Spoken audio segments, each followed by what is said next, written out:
Buonasera a tutti, sono qui con Christian Fofi, il presidente dell'Ardea, che oggi si è imposta per 4-0 contro l'FC Città Eterna. Questa è la settima vittoria in campionato, quindi punteggio pieno per la sua squadra, un bottino di 21 punti, primi in classifica insieme al Casalbertone, però con una partita in meno.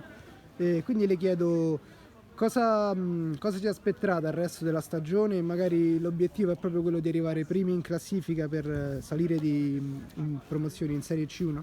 Buonasera a tutti, innanzitutto sono contento di come stiamo svolgendo questa prima parte di campionato. Abbiamo costruito una rosa per puntare sempre in alto, dobbiamo lavorare tanto ancora perché come vedi ogni partita è difficile, quindi dobbiamo stare concentrati e cercare di ottenere più risultati utili possibili. Ci aspettano delle partite importanti in questo periodo, abbiamo il derby e poi la sfida con il Casalbertone.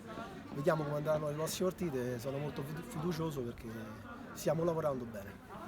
Le volevo chiedere una domanda sui singoli, so che a molti non piace, però nella sua squadra c'è Simone Mrak che ha fatto ben 10 gol, si trova a un solo gol dalla vetta della classifica marcatori. Oggi una doppietta contro Gatto che gioca invece nell'FC Città Eterna, anche lui a 10 gol, ed è riuscito l'Ardea a non farlo segnare, un'impresa sembrava. È riuscita. E come le sembra che stia affrontando il campionato? Simone è un nostro gioiellino, è stato fortemente voluto da me e dal direttore sportivo Lessa, quindi puntiamo tanto su Simone, sono contento, è un grande professionista, sta svolgendo gli allenamenti con intensità e quindi ci aspettiamo sempre tanto da lui e speriamo di averlo ancora con noi per tanti anni.